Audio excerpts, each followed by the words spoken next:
Hello and welcome back, everybody, to the second episode of Tech Life Skills with Tanmay. Thank you very much, everybody, for joining in. And before we begin, I do Hello want to and say welcome back, everybody, really to the quickly, second episode of Tech Life Skills with Tanmay. Thank Give you me very one much, moment. everybody, for Gotta make joining sure the in. stream is working. And before we begin. There we go, now the stream is working. Again, hopefully everybody can actually see me and hear me properly now. Before we begin, I do want to say really quickly, I hope everybody is keeping well, staying safe during these difficult times. I know that most of the world has been under lockdown for the past couple of weeks, and it can be very difficult to sustain isolation like this. But remember that it is the most effective way of getting out of this crisis as well, so I really do request everybody to follow the rules, maintain proper social distancing, stay safe, and we're going to be getting out of this very soon. Now, before we get into today's webinar, I want to say a huge shout out to all the moms out there and a huge happy Mother's Day to all of you. And hopefully, despite the social distancing rules, you were still able to spend some good time with your families. And so now, without any further ado, how about we dive right into today's webinar? Now, the thing is, technology, of course, as we know, is fundamental to everything that we do as humans, fundamental to the way that we live our lives. But the thing is, we have so much computing power today that sometimes we start to take for granted the talented people working behind the scenes to make sure we actually have the infrastructure to maintain that computing power and use it in the most efficient way possible.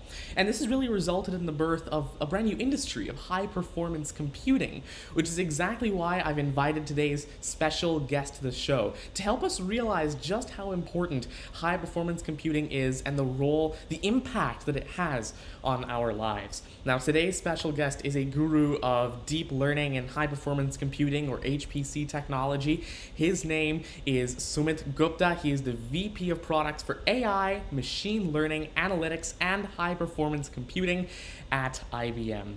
And so now, without any further ado, let's welcome Sumit to the show. Hi, Sumit. How are you? Would you like to start off by quickly introducing yourself and talking a little bit about what you do? Sure, sounds good. Hi, Tanmay. Hi, everyone. I'm really delighted to be here and happy Mother's Day. And I'll also reflect on the same thing Tanmay said. I hope everyone is safe and we're all taking care of ourselves and our families first. Delighted to be here. I'm looking forward to this discussion today, Tanmay. Thank you very much. I'm really looking forward to it as well. And let's dive right into this. Really quickly though, before we start, a quick note for everybody in the audience is that as we're going through this discussion today, if you have any sort of questions that you want to ask or things that aren't clear to you, feel free to put them in the actual questions or the live chat of YouTube or Facebook, or you can tweet it to me as a response to the live stream on Twitter, and I will get to those questions, and hopefully we'll be able to answer as many as possible after the discussion today. But now, Sumit, I want to start off. First of all, thank you very much for being on the show today. I really appreciate it. And I want to get your thoughts on the way that technology is impacting COVID response. Now, COVID-19 is a problem that almost for the first time ever, we are all having to face the entire world at the same time. This is a single problem that is affecting all of us. And because technology is so fundamental to the way we live our lives, obviously technology is impacting COVID response in a variety of different ways. But specifically when it comes to high performance computing and HPC, how is that sort of next generation technology enabling a COVID response that couldn't have been a sort of level of efficiency that couldn't have been reached if it weren't for this next generation technology?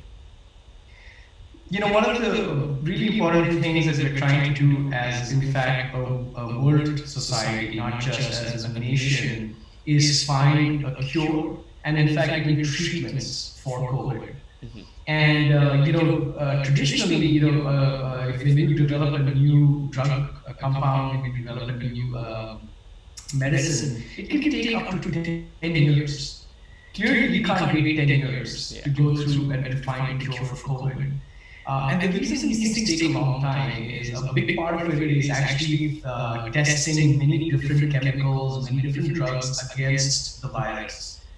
That's the part we're trying to shorten using supercomputers. So what we've done is, and when I say we, it's really the scientists at Oak Ridge National Labs and other research centers around the world, is they have actually done simulations on a supercomputer Mhm. to see how different chemical compounds react with the virus. Mhm. So they scanned 7,000 chemical compounds at Oak Ridge National Labs Yeah. and identified 77 potential candidates for a vaccine. And Okay. what they're going to do now is take those 77 candidates and take them to a wet lab, to a chemical lab, and do live testing. Mhm. So it's a part of the whole solution is shortening, identifying potential cures, and being able to then do more focused experiments in the lab.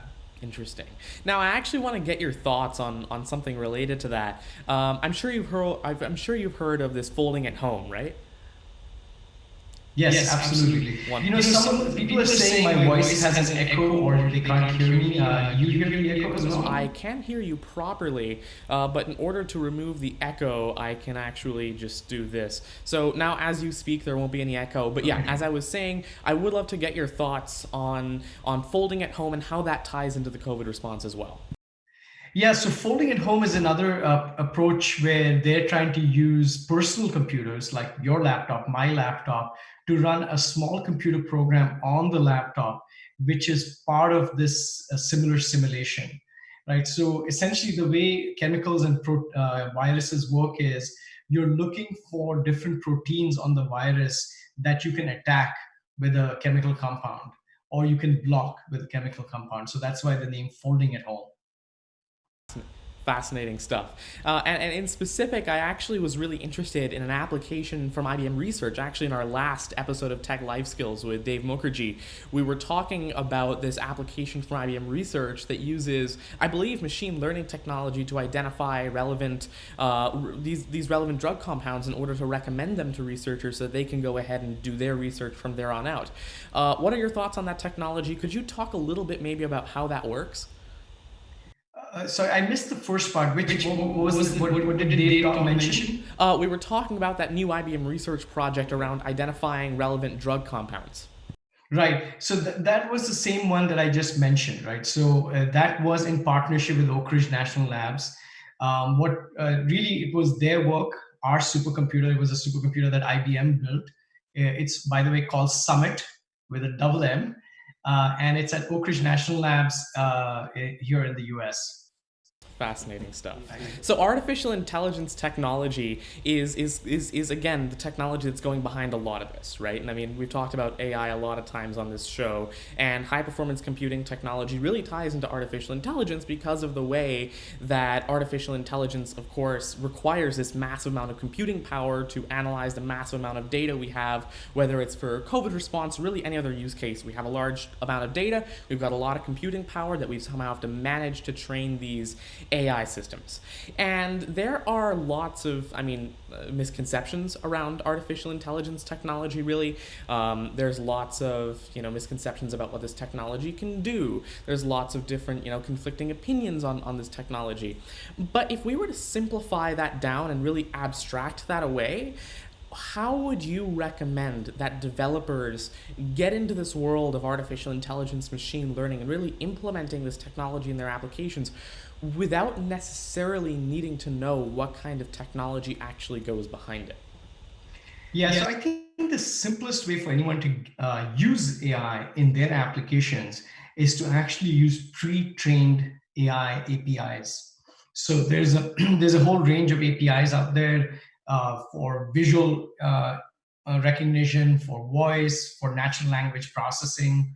One of the most common use cases, and in fact, COVID has accelerated this, is the use of chat boxes, response systems, whether it's voice or text based. And for example, we've done a lot of work with different cities around the world. Cities are inundated with questions about COVID. What is the latest rules? What should I do? Hospitals are being called and say, a lot of people just asking basic questions. I have a cough. Should I come in? All of those things have been automated through a Watson Assistant solution that we've built specifically for COVID. So we trained it on COVID questions, and of course, you can personalize it for your particular city, hospital, or your company. So the technology that goes behind that, as you mentioned, was the Watson Assistant. And I mean, Watson, the IBM Watson suite of APIs, the Watson catalog services, this is something that developers have heard a lot about. It's something that I, for example, have lots of different tutorials about on my YouTube channel. And the Watson catalog services are really fascinating. But something that I'm really interested in is not just the Watson catalog services, but there's also a whole different suite of cognitive services that IBM provides under the Power AI offering and banner and branding. And specifically, there's one service that I'm interested in, and this is a service that can tie into a number of different things that we'll get into in just a moment. This is a service that I, again, have a tutorial for on my YouTube channel. We can link to these later after the webinar. And that service is called Power AI Vision. Now, it's something that's been around for some time. It's gone through some changes. Could you maybe touch a little bit upon what exactly that offering is about, what it helps people do, and why they would want to use an offering like it?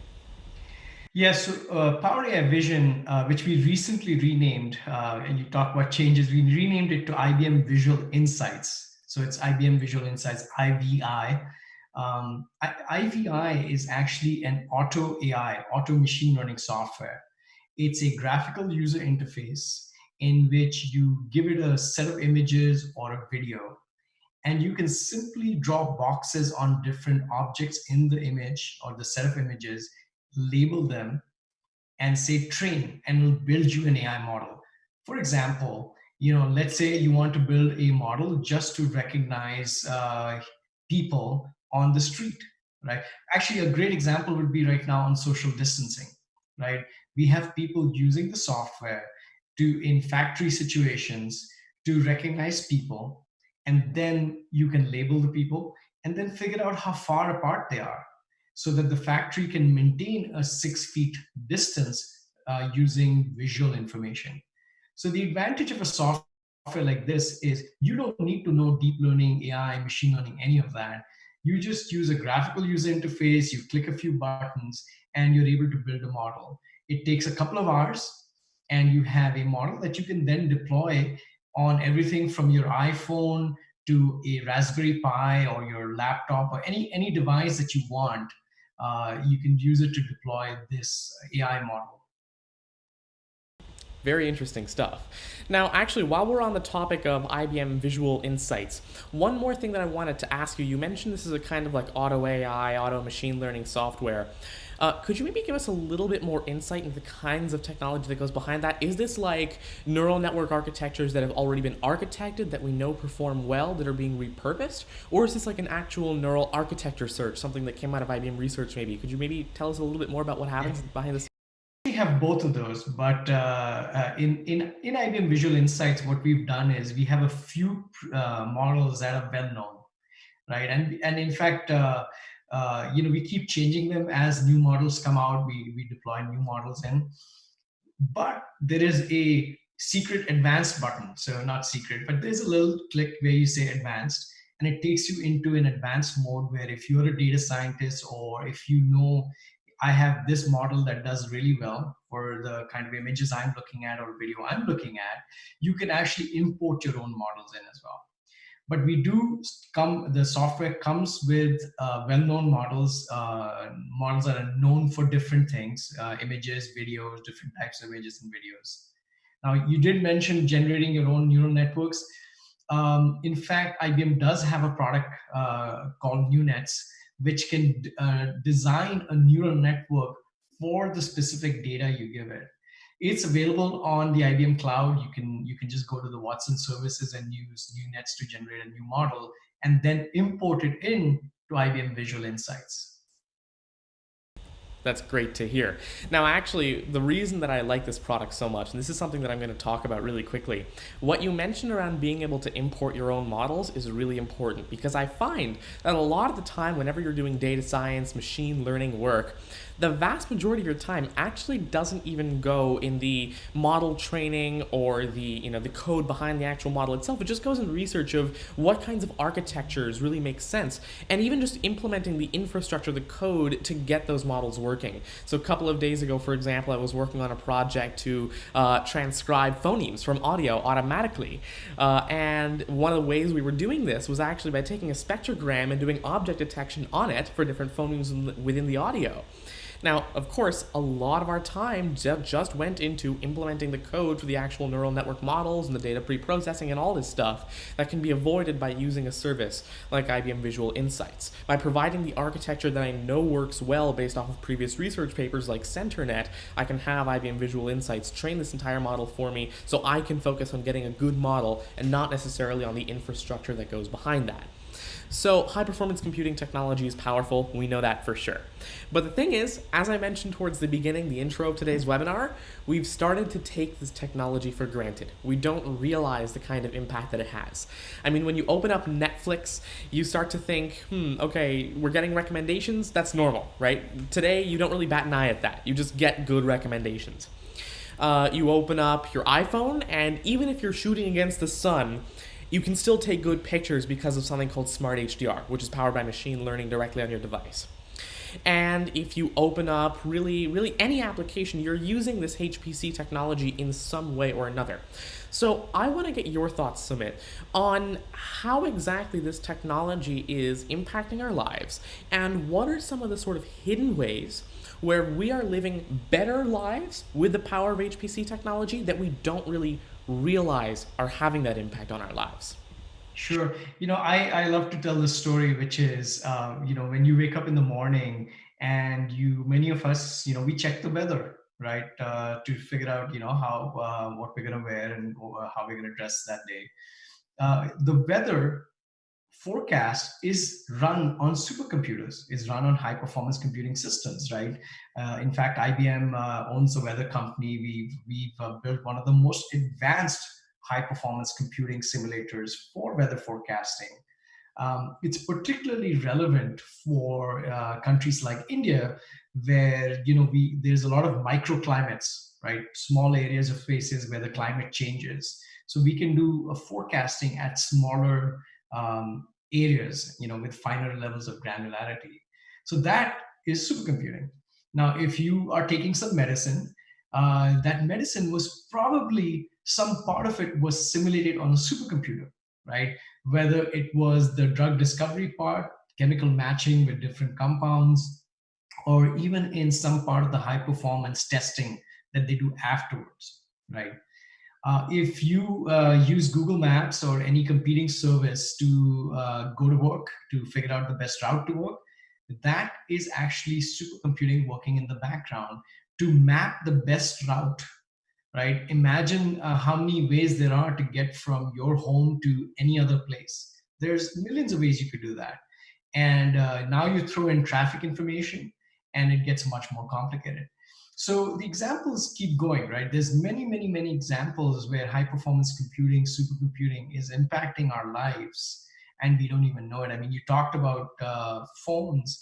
If you use Face ID, the models that went into the face recognition, the training was done on a supercomputer, right? Now, the model itself, once you train the AI brain, the brain gets transformed into a small brain that runs on your phone or on other devices. That's the inference or prediction part. That doesn't need a supercomputer. That needs computing power, but not as much as what you needed to actually train the brain. That's really interesting to hear. And on that note, actually, I mean, you talked about towards the end there Face ID and how those neural network models, the sort of AI models that are used in order to actually recognize who you are based off of your facial features, that's run directly on your device, at least in Apple's case. And the way they do that is, I mean, first of all, you mentioned that the AI models become smaller, you don't need a supercomputer to actually run inference.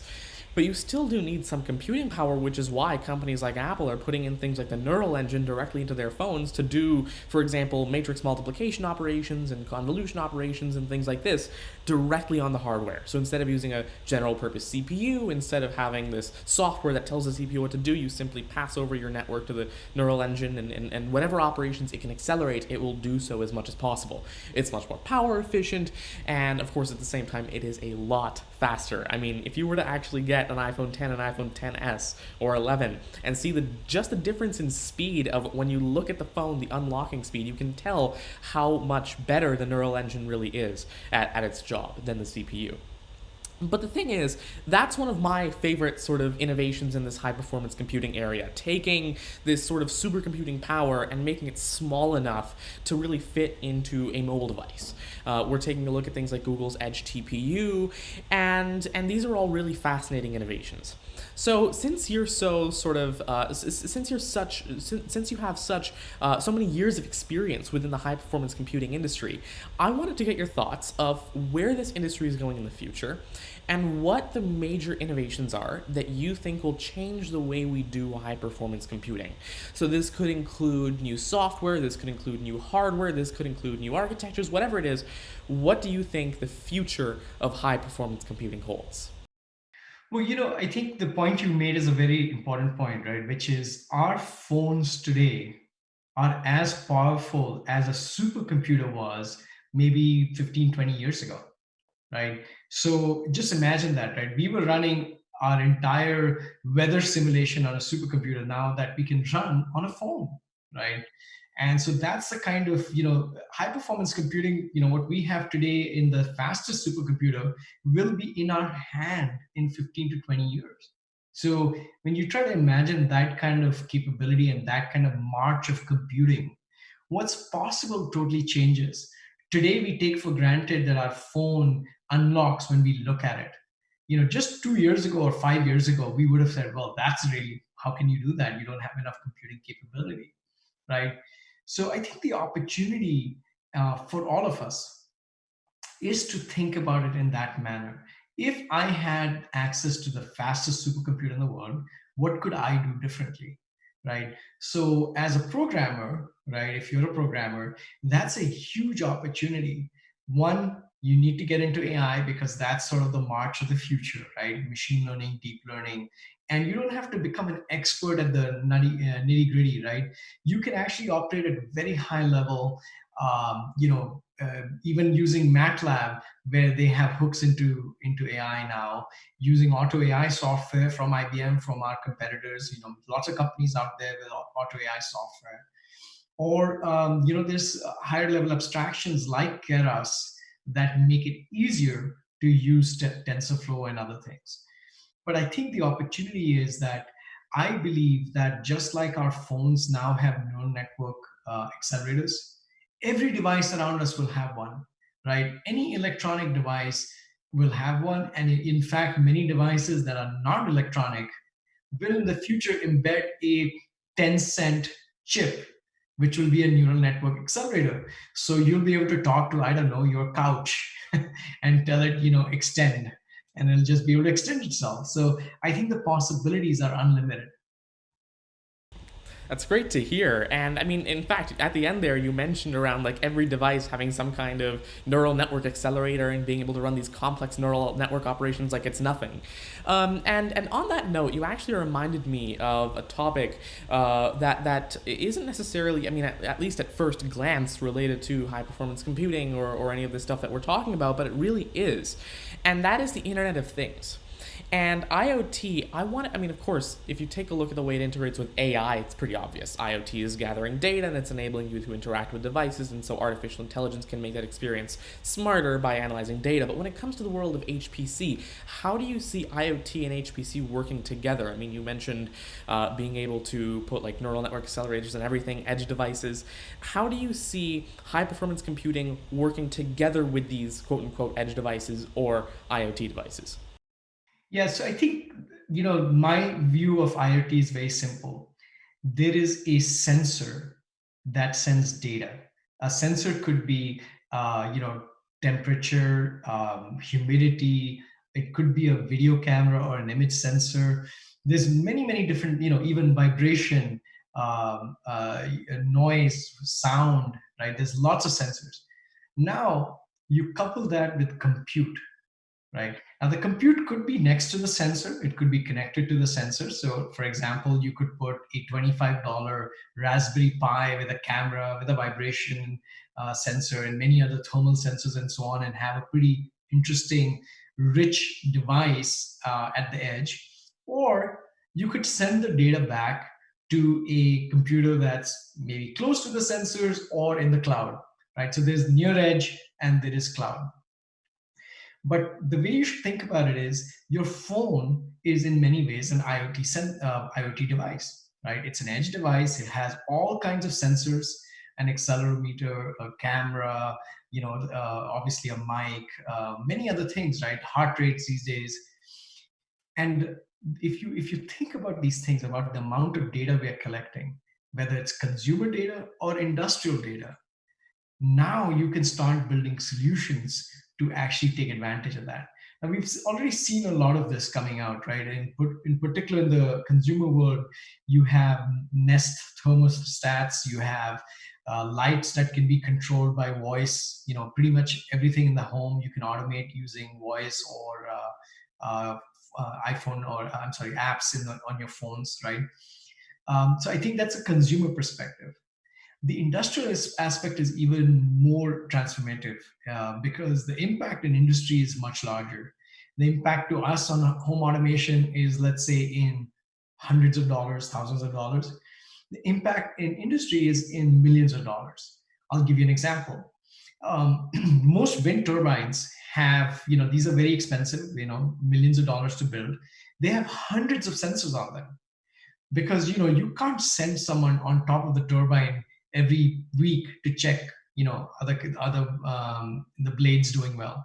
So you put sensors on them so that they can tell you when they're going bad. But then what you want to do is build an AI model that can do predictive maintenance. So it doesn't wait for the component to fail. It looks for signs that the component is going to fail, right?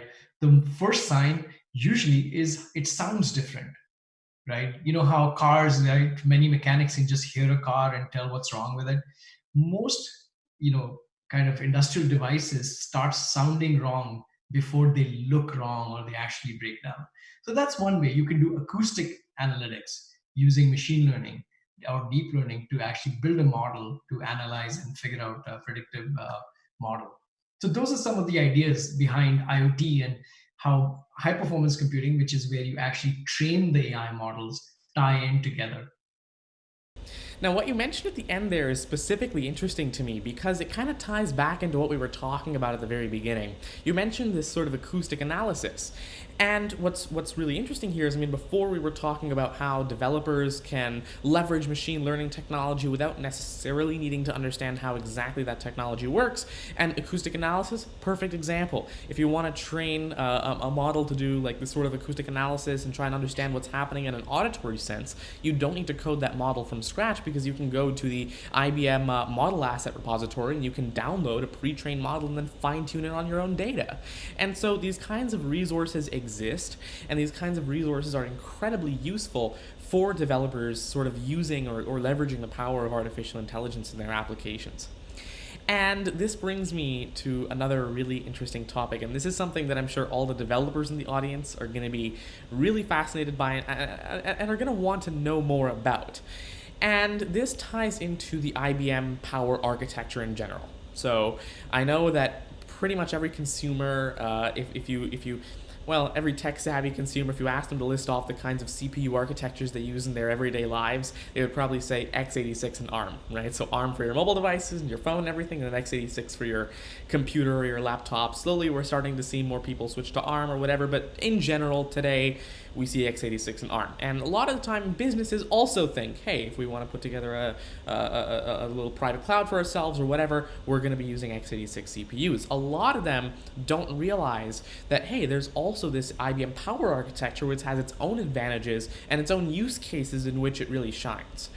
So the question that I have for you is, despite the fact that we have all these different, CPU architectures today, and despite the fact that almost everybody and is using, and despite the fact that there's so much software already written for CPU architectures like x86 and ARM, what differentiates Power so much so that that developers would want to use it for their applications or for whatever they write, and in what use cases would they want to do that? Yeah, so one of the things that we focus on in the Power architecture is really around accelerators, right? We've made a high-speed connection on the Power CPU to be able to connect to NVIDIA's GPUs. And that gives us much faster training times on machine learning and deep learning, right? So when you're using accelerators, the Power architecture really shines. There's many other advantages around memory bandwidth. Power CPUs have a much faster memory connection. They can connect to a larger memory. So if you're operating with larger data, we can run much larger databases, data models, whatever kind of data operations you want to do. Even SAP HANA runs much faster on Power architectures and scales much faster, much better. So it does have a huge advantage, and we're seeing that manifests itself in how clients and customers are using it.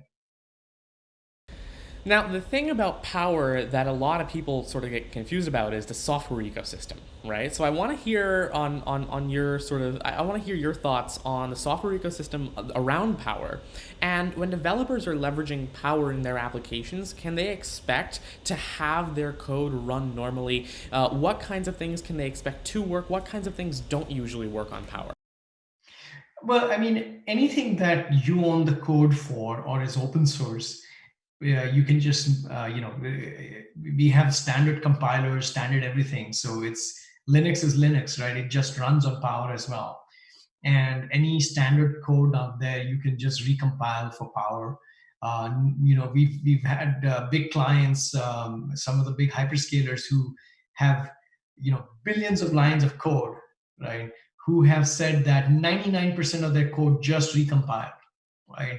And the part that didn't recompile was because they had written something that was specific to x86. And so they had to make a modification. So I don't think that's a big hurdle. If you're doing anything around machine learning and deep learning, all of that stuff is already available in the community and on Power. So that's also not a big hurdle, right? And we work with specific software vendors to make sure their software is available on Power architecture as well. On that note, if developers want to get started with developing with the Power Platform or with the Power AI Toolkit in specific, where can they go to actually get access to Power? Can they go to IBM Cloud? Are there other cloud providers that provide Power in the public cloud? How does that work out for developers? Many ways to get access to the Power architecture. It's available in IBM Cloud. It's available at partners and like Nimbix and Meridian Computing in the UK. There's many others like them. But you can also get, there's low cost PC style computers available from a company called Raptor Engineering, a few $1,000s to get a sort of a home PC to do development. And then we provide a sort of a developer cloud that anyone can access as well. And you can find more information on our website if you just Google it. Amazing. If any other developers are interested in Power or Power AI, there are some code patterns that I've actually written around the Power AI Toolkit. I will be leaving those in the description. And as Sumit mentioned, Nimbix is one of the public cloud providers that provides Power systems on their cloud. There is actually an episode of Tech Time with Tanmay, another sort of live series of mine with the CEO of Nimbix. I will be linking to that in the description in case you want to find out more about them and the Power architecture and the kinds of services that they provide. All right, so we've talked about this world of high-performance computing. We've talked about this world of Power, Power AI. Now I want to start to take a look into the future a little bit. Some might say this is the far future, actually. And specifically, I wanted to get your thoughts on quantum computing. Now, I've been fascinated by quantum computing for a very long time. Everybody on the show is definitely very fascinated by it. In almost every episode of these webinars or my live series, we've always had some sort of question around quantum. And I mean, specifically, the one that stands out to me is around last year. Sorry, not last year. A couple of months ago. Yeah, so a couple of months ago in February, I had as I mentioned, the Tech Time with Tanmay episode with the CEO of Nimbic, Steve Hebert, and during the live Q&A of that live session, we actually got a question on YouTube around the lines of what kind of impact will quantum computing have on the high-performance computing world. So I wanted to get your thoughts on that. And then there are a few more questions I have around quantum and its application and how useful it really is. But for now, I want to get your thoughts on quantum computing. What kind of impact will it have on high performance computing? So quantum computing is a new type of computing that is emerging. IBM is perhaps the leader, but definitely one of the leaders in quantum computing. The key thing about quantum computing is it changes the fundamental way we do math and the way we do computing, and it takes advantage of sort of subatomic mechanics to give you a much faster speed. So the promise of quantum computing is that you can sort of go 1000x or 100,000x on the supercomputing capability that you have using a quantum computer. And that's really obviously revolutionizes things. So we've talked earlier today about drug discovery and the COVID response. Now, what are the limitations of today's supercomputers? Well, one of the big limitations is the size of the simulation for chemicals that you can do is very small. So let's say you want to simulate a virus and a chemical compound that attaches to it. The size of that simulation is so small that many times they say, well, let's just assume there's no other liquid around it, right? So they just take the two kind of things in isolation. In reality, the virus is in your body, right? So there's lots of liquids around it. So you need to simulate water, blood, other things. But that would just explode the simulation because of the number of molecules you have to simulate.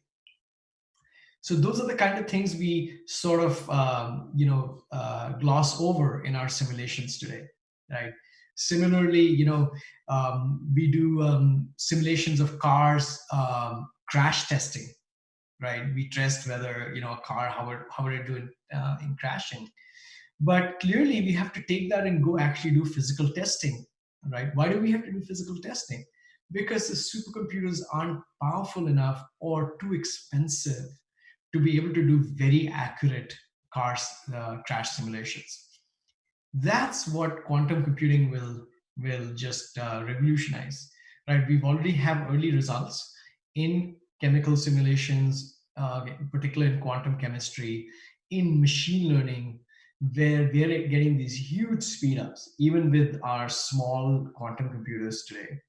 And so that's just going to become a phenomenally powerful paradigm for us and come into the high performance computing world. Replace conventional computers, right? Quantum computers are going to be the high end of supercomputing for a long time.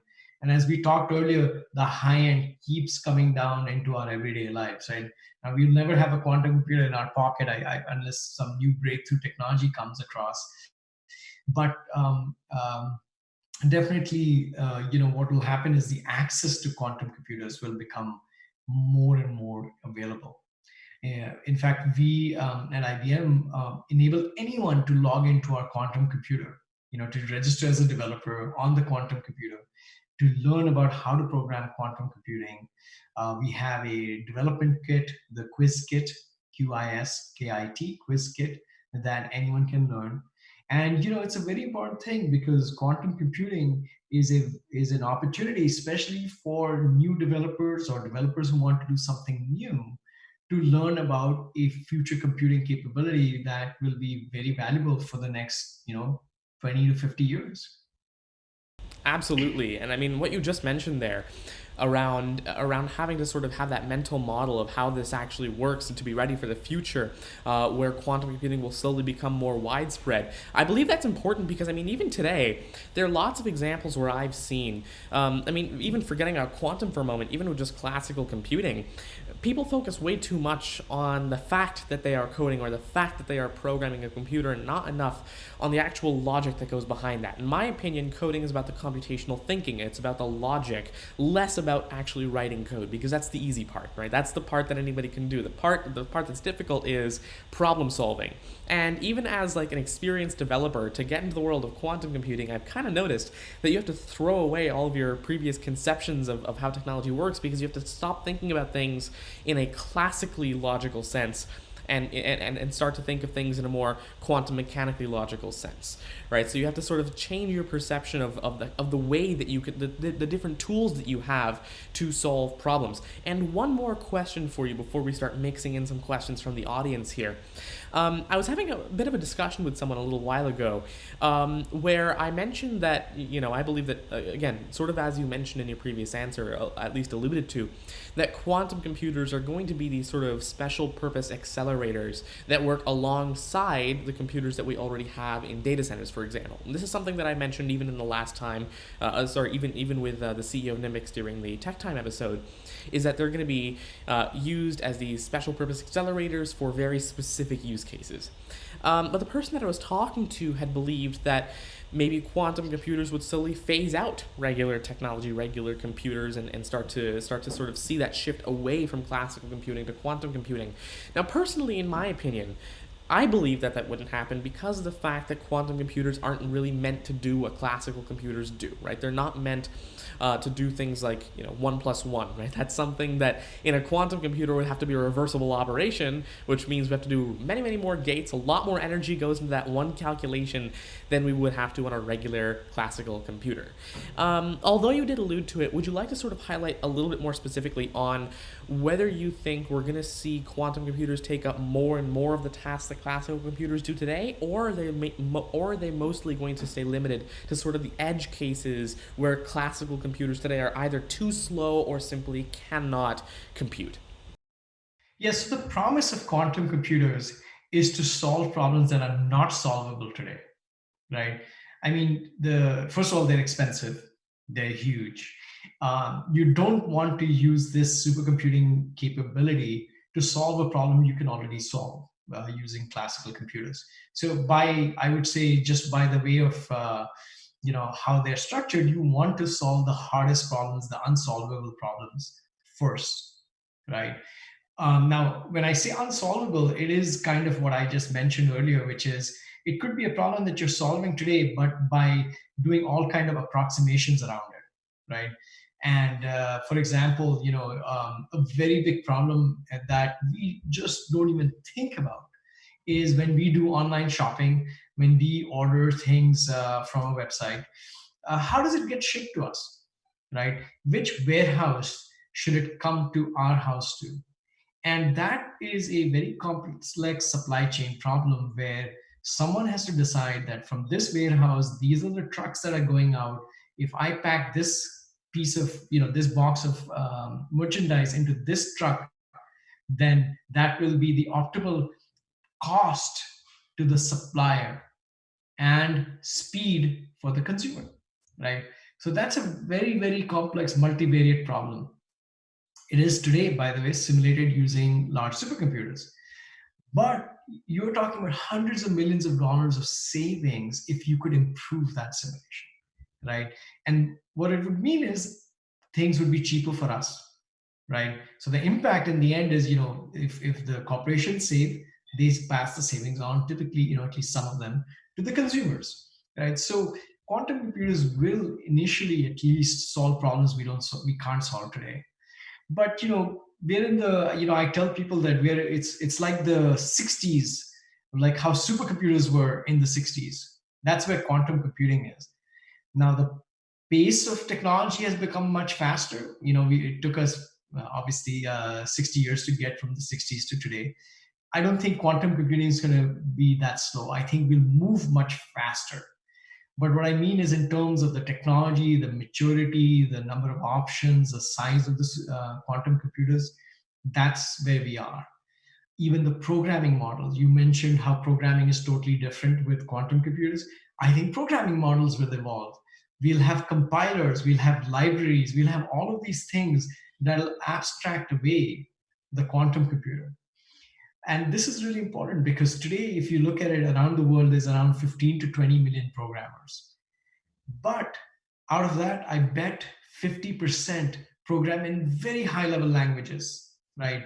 They might even use high level software like MATLAB or Julia or other things where you don't even really, you're using libraries in most cases, right? Even Excel in many ways, by the way.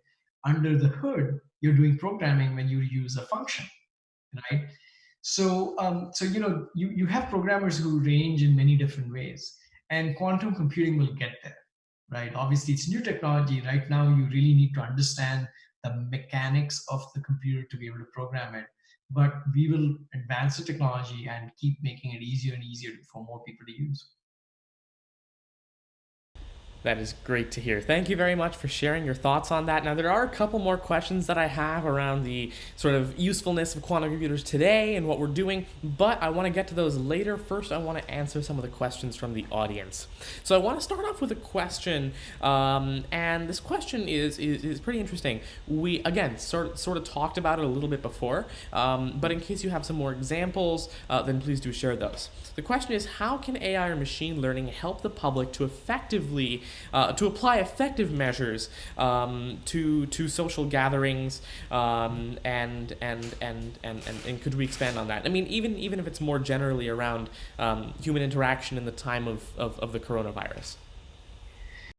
There's a lot of focus right now on how do we go back to some sense of normalcy, in given that we don't have a proper treatment or a cure for the COVID virus. And a great aspect of sort of opening our economies, opening our societies back up is going to be for us to be better citizens, right? Whether we wear face masks when we go out, whether we practice social distancing, we are careful. If you're unwell, we self quarantine, all of those things, right? Now we do need, because there'll always be people who won't follow the rules, right? And so a lot of governments are trying to figure out how to enforce the rules and how to at least monitor people. And a lot of that, I think, is going to be a combination of whether it's monitoring using phones, cameras, other things. But you can also simulate a lot of things.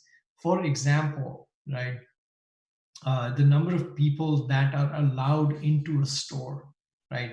You can actually simulate what happens when more people are allowed, and you can actually look at traffic patterns of people coming into stores, right? For example, maybe a lot of people hit the stores after work, right?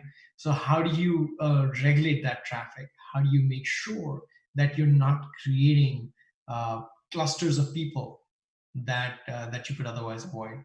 So there's a lot of ways to use high performance computing or predictive machine learning models that can actually figure out, using historical data, what's going to happen in the future and how to avoid that. Okay, and I mean, it's sort of on the same. We already have alluded to some of these examples. I mean, for example, we talked about Power AI Vision and how you can do, for example, object detection with it. And I mean, as you just said, we could do things like, for example, enforcement and monitoring, being able to have, the surveillance systems that we already have, making them more intelligent, putting these AI accelerators on them, and being able to do things like automatically detect people where they are in order to monitor this sort of these situations, to make it so that we can interact socially, but at the same time we keep it safe by enforcing the distance between individuals. So that's really interesting stuff. And there's another question about quantum computing that I'm really interested in, that I wanted to ask you, and that is that when it comes to security, with the power of quantum computing, is it conceivable that hackers might gain an unfair advantage for some time while the rest of the industry catches up? What are your thoughts on that? No, I think, while quantum computers are coming up, right, we at IBM and many other places, in research institutes, universities, government research, are very cognizant of this perspective. So we are actually developing quantum safe encryption, quantum safe algorithms that will account for the fact that quantum computers are out there, right? Obviously, if the state of the art of quantum computing improves, then the state of the art of encryption will improve, and protection, other security measures will improve. So we'll always stay ahead of that. We need to make sure that new technologies that develop are first used by the good guys before the bad guys get access to them. So definitely that's a very big focus at IBM, and IBM Research has done a lot of work around this, which you can find a lot of it on our website, in fact. That's a question that I read, if you don't mind. Yeah. So someone asked, how will high performance computing impact mobile gaming? And I thought that was here's the beautiful part.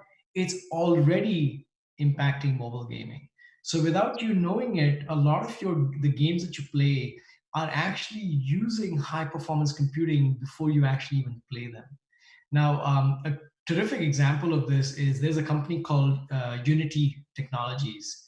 And Unity's essentially what they do is they create software for game developers, for companies that develop games to use their software to develop games faster.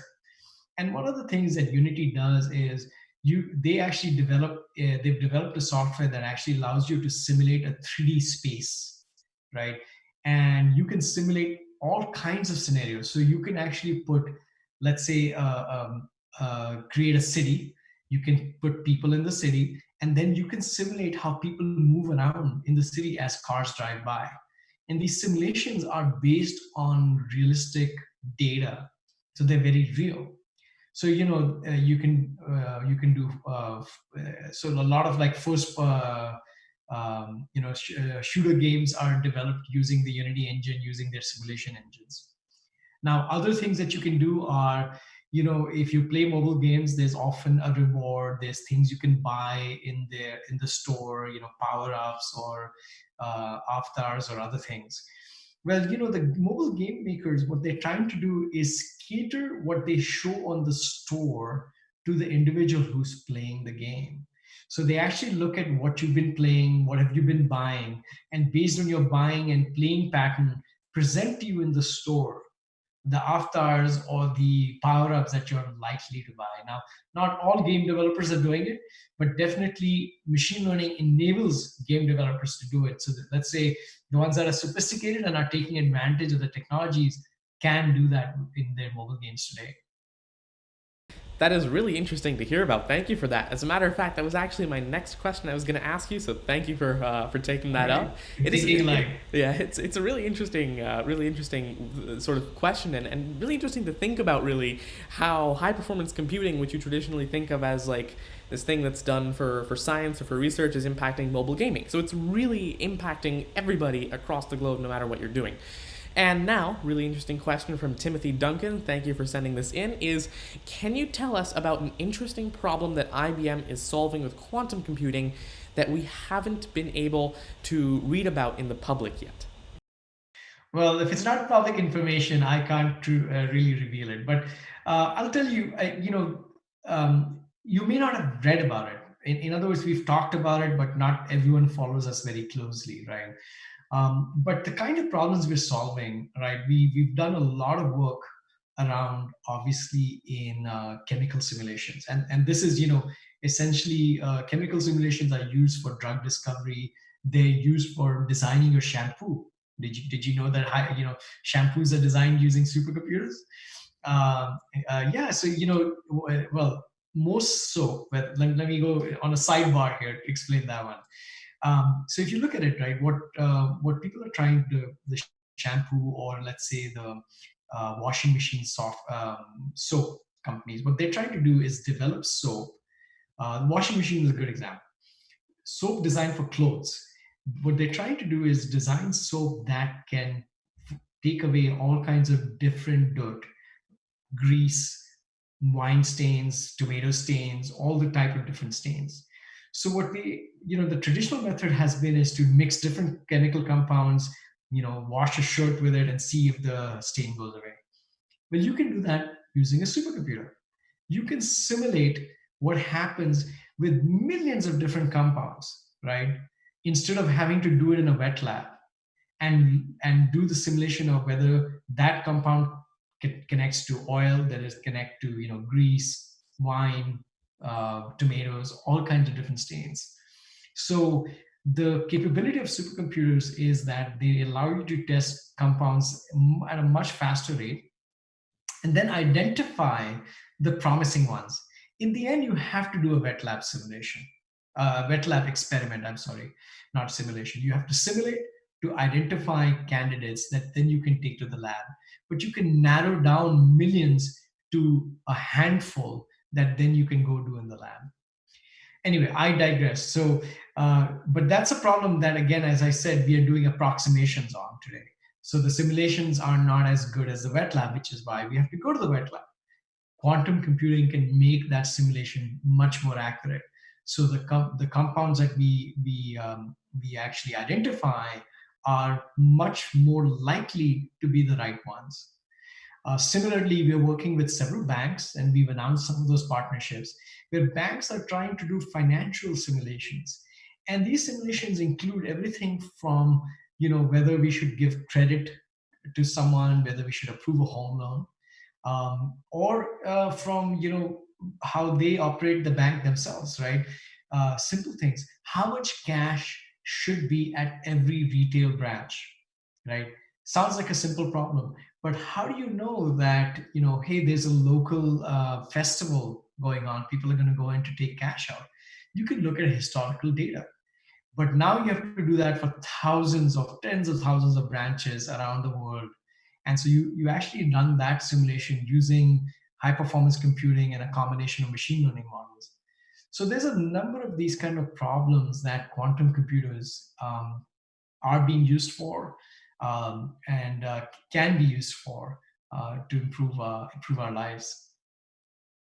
That's great. And while, of course, we can't talk about the implementations of quantum computing that aren't public yet, that was really insightful. So thank you very much for that.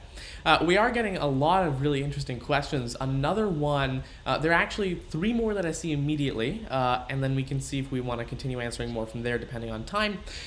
So we have this question from Akash Gupta. He says, is it possible in the future we may reach a stage in high performance computing where we hit a wall, where it won't get better, where we may need to find other technology? And are there any limits to high performance computing? So I would like to get your thoughts on that. Well, I think, well, we don't know what we don't know, first of all, right? But, if I look at human ingenuity, we've continuously come up with new computing technologies, right? We even today's traditional computers are designed using a technology called CMOS. But before CMOS was designed, we went through tens, maybe hundreds of technologies, different technologies of how to manufacture chips. In the end, CMOS became the one that promised the most computing and was the most manufacturable, right? But there's so many new technologies on the horizon. Quantum computing is one of them. Quantum computing is going to give us another 50 to 100 years of computing innovation, right? There's a lot of headroom there in quantum computing. There's also a lot of people working on something called analog computing. Analog computing is different from how computers are designed today. Today we use digital computing. If you've heard of ones and zeros, that's how we compute. But analog computing says from 0 to 1, there is 0.01, 0.02, and so on. There's so many, millions of um, states between 0 and 1. So analog computing essentially can potentially also give us 100x, 1000x improvement. We've done some research around analog computing, and we've actually built a neural network based chips using analog computing that are 100 times faster than the fastest GPU accelerators today, right? So that's another promising area of computing. So I personally am an optimist. I believe that we will always find a new technology that will enable us to build a faster supercomputer, a faster computing device. There's research around optical computing, right? which is using light to do the computing.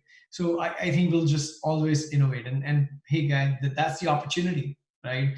For young scientists, even you, Tanmay, you're a young scientist. That's the opportunity for finding the future and getting us into the next level of computing.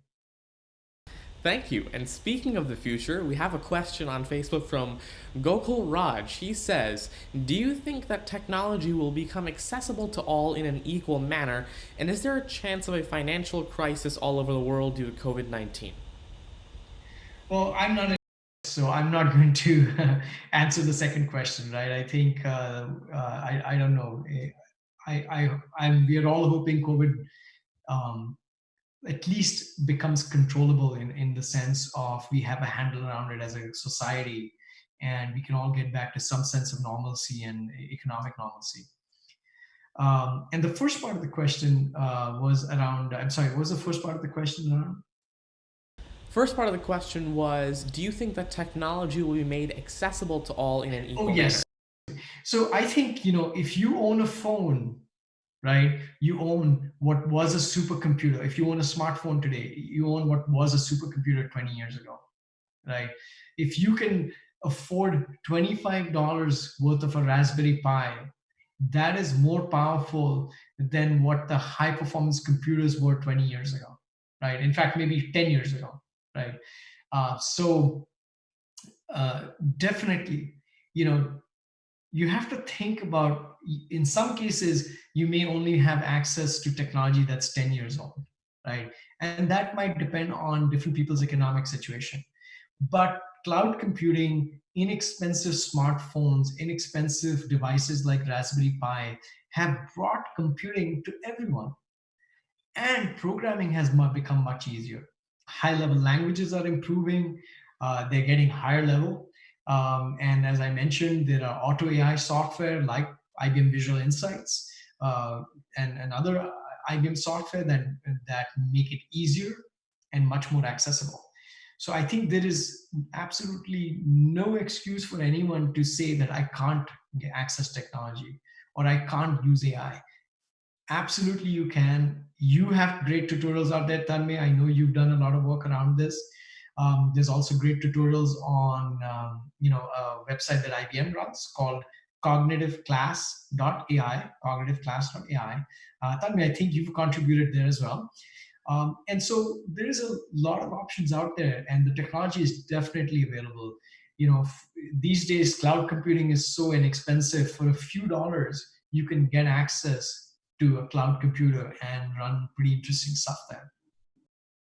You're absolutely right. I was actually just about to mention cognitiveclass.ai. You're right, I do contribute to that platform. They're completely free courses, and one thing that's actually really interesting is if you go to Cognitive Class, even on your iPad or your tablet, it doesn't even need to be a laptop or a computer, you can actually get access to a Jupyter Lab environment where you have GPUs, where you have Power AI machines that you can actually train your neural network models on, and you can learn from these courses and get badges and learn about this world of AI. So I would highly recommend you check that out. I have, of course, written a course on the Swift for TensorFlow language. I mean, as you mentioned, languages are becoming higher level. The barrier to entry is decreasing. Google, for example, has noticed that TensorFlow is a little less than intuitive for beginners, and they've worked on this new Swift for TensorFlow framework, which I do have courses for on Cognitive Class. Now, one more thing, again, we're going to continue to answer questions for a couple more minutes, so please feel free to send them in through YouTube or Facebook or Twitter. We'll be getting to them. Another question, which I have quite strong opinions about, but I want to hear what you say first. Can we expect a self-intelligent AI in the near future which is as intelligent as humans? Now, the actual question was, can we expect a self-intelligent smartphone in the near future? But I've replaced smartphone with AI as I think that makes a little bit more sense. So, I mean, it's sort of interchangeable then. Can we expect a self-intelligent smartphone or AI in the near future which is as intelligent as humans? Well, I don't think so, to be honest, right? I believe that not in my lifetime, that we'll see what's known as general artificial intelligence. I think, AI is designed, or I would say AI is best used when you use it in a focused way. You want to solve a problem, you can solve it using AI.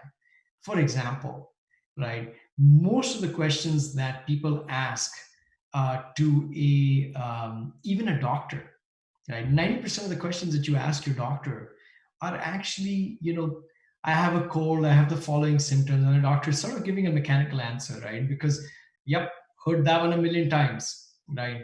And I'm using an extreme example, right? A doctor is actually a very well trained professional. But now you translate that to when you call up your cell phone service and ask them, hey, why is this on my bill? What are the options for me to upgrade? Or, I'm thinking of leaving. Can you give me a lower price? Those questions are, 99% the same, and they're getting millions of them on a single day. Those are places where you can use chatbots. You can use voice chatbots. You can automate the entire call center, right? And only escalate a call when someone asks a question that's not available. Now, in fact, with the COVID response, we've done this with the Watson Assistant. We've created a version of the Watson Assistant. I forget the exact name, but it's the Citizen Watson Citizen response for COVID, something like that. And it's a assistant, a chatbot, a natural language processing system designed to answer questions that citizens ask around COVID. I have the following symptoms. What should I do? In this situation, what should I do? What is the latest advisory from the government? What is the CDC or health organization recommendation for masks? So those are the kind of things we've automated. So again, going back to the question, AI is best used when we focus it on certain problems and create solutions around it. I think general AI, we're very far away from, definitely not in my lifetime. I completely agree with you, and I don't think we're going to be seeing it in my lifetime either. So I don't think we're going to be seeing that anytime soon. Now, I do have another question, and this one is: can artificial intelligence, machine learning, quantum computing, any of these technologies, can they help us in predicting the future? Now, if I may add to this question, I would want to make it a bit more specific and sort of see what we mean in terms of predicting the future. Do we want to predict the future of a stock? Do we want to predict the future of what's happening to a certain thing? I mean, I'm not exactly sure, but can it help us generally in predicting the future? Yeah, so I think the premise of AI, right, or in fact, AI is the broad term, right? The premise of machine learning or deep learning is to look at historical data and make a prediction of the future, right? This is how we operate, right? When we, my favorite example is when you're driving, right? And let's say you're driving through a neighborhood and a ball comes bouncing out on the road. We know that there's a child behind that ball, even though we can't see the child. How do we know that? Because we know that somebody must have kicked the ball. That's why the ball came. Who typically plays with the ball? Well, children typically play with the ball. So we slow down, right? And that's our real intelligence, RI, not AI, operating in our brain. In the same way, we can teach a machine learning model based on historical data to predict the future. As you said, that could be anything from stock price, which I believe hasn't really been done very accurately so far, because humans aren't very good at it either, by the way. But definitely in things like recognizing images. So let me give you an example. When we teach a baby to recognize animals, right? We teach the baby, this is a dog, this is a cat, this is a cow, this is so on, right? And then one day the baby sees a new animal, right? Let's say the baby sees a deer, right? The baby knows it's not a human. It knows it's an animal. The baby will say animal, right? We never told it that a deer is an animal, right? So that is an example of predicting something they haven't seen, right? It's sort of predicting the future, right? And that's the same thing you can use using machine learning and deep learning models, right? They can start detecting what's not an object and not a human, but is probably an animal, right? They can start classifying things they haven't seen before into categories with reasonable accuracy because they've been trained on enough data. but it all comes down to how much you've trained that.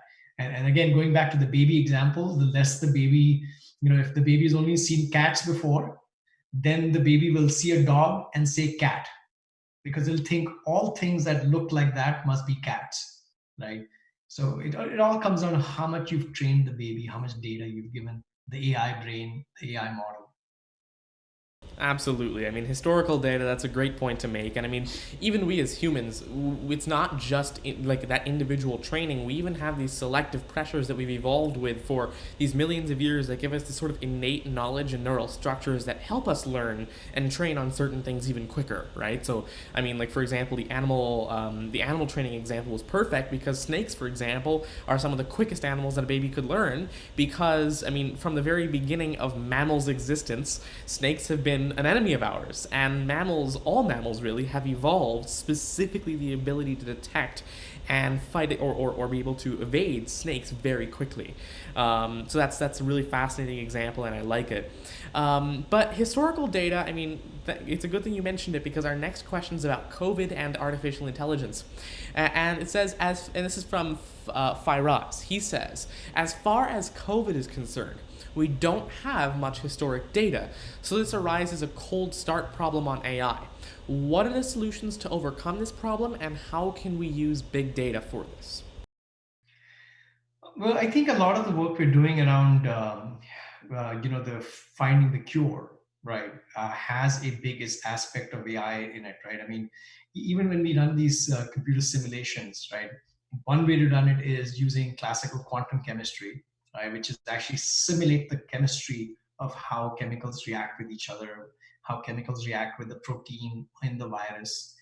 The other way is to actually do a predictive model, right? So there's a lot of work going on in the high performance computing world where they're using machine learning to actually predict what a full simulation would do, right? So this is now you're saying I'm not even going to simulate the physical environment. I'm going to train machine learning models using previous simulations and predict if I ran the simulation what the answer would be, right? So there's a lot of work going on just using machine learning to actually then stop doing HPC simulations, because HPC simulations also take a lot of time, right? So now we're taking away one more abstraction level. Instead of running millions of HPC simulations to find 70 possible drug candidates, you run an ML model that'll say, well, just run these 10,000 simulations first, which are more likely to give you the right chemical compounds, right? So that's one aspect, which is in drug discovery. But then we talked about, city planning, right? Planning how you open up the city, where you allow people, even how you manage traffic, right? Because traffic management, especially pedestrian, people walking around, you can plan it in a certain way that certain paths are closed, which reduces the opportunity of people to congregate, right?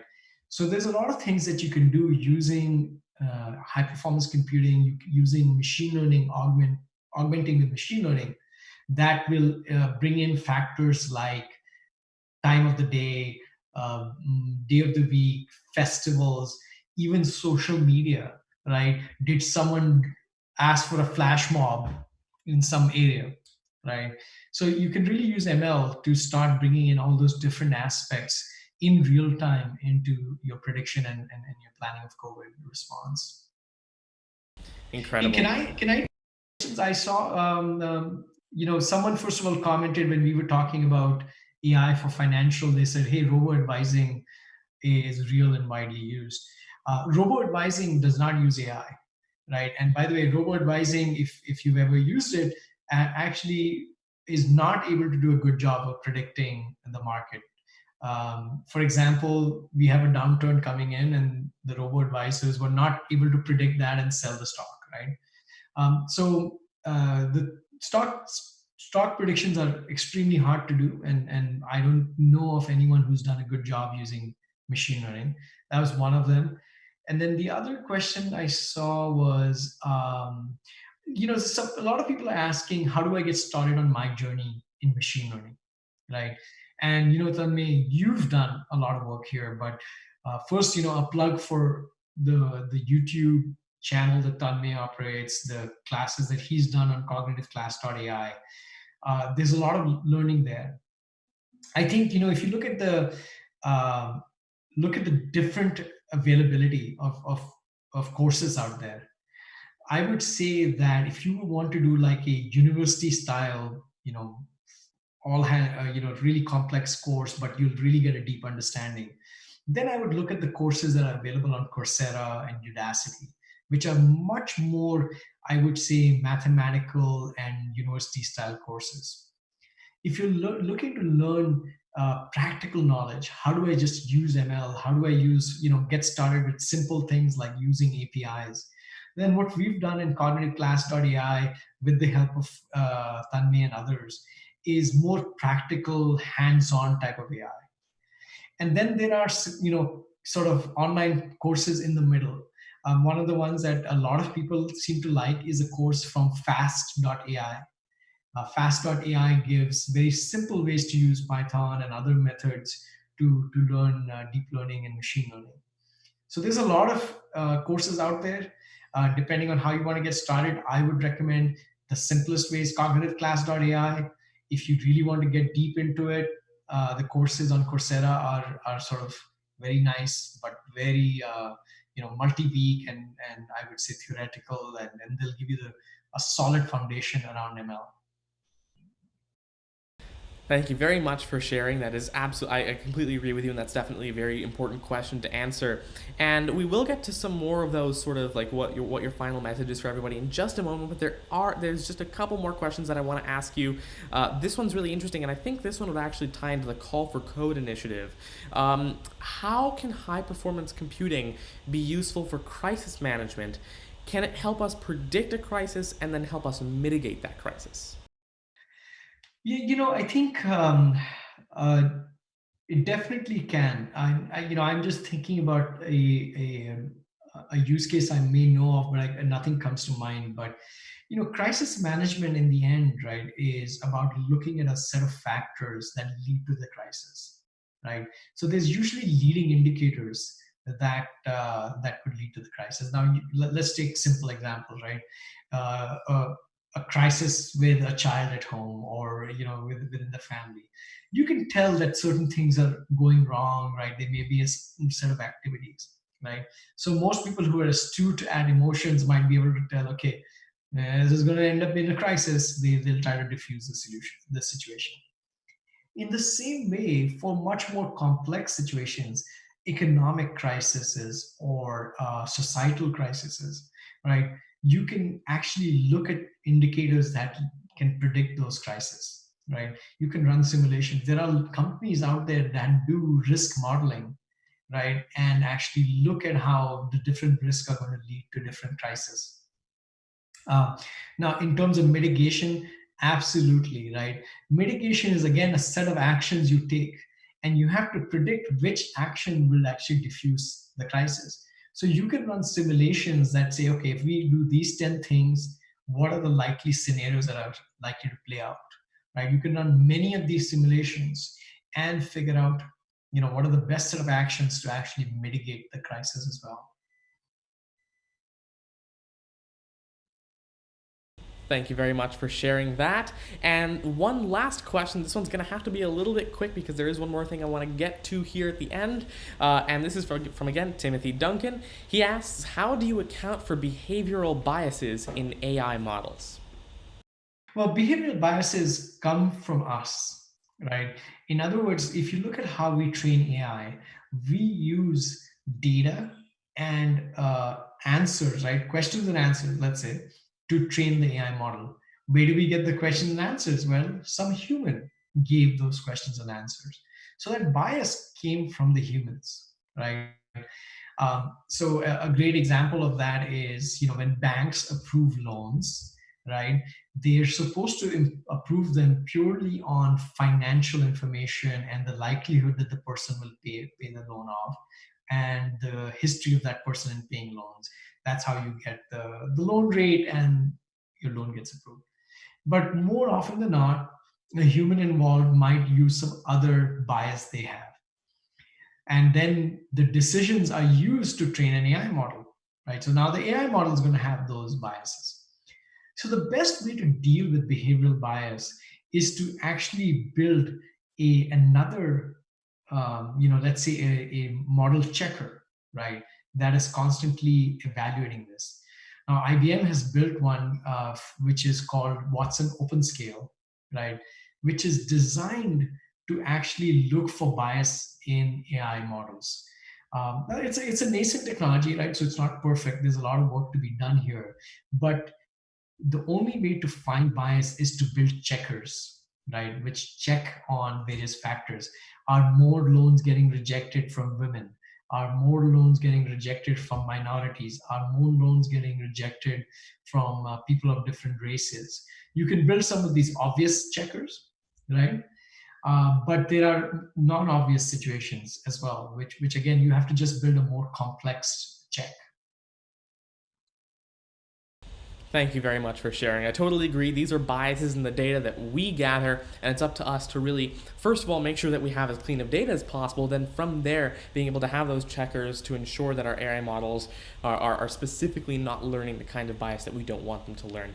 Thank you very much for sharing your thoughts, Sumit. Thanks for sharing your insights, your experience, your wisdom. I'm sure the audience really appreciated it. I mean, I'm sure I really appreciated it. It was a great learning experience.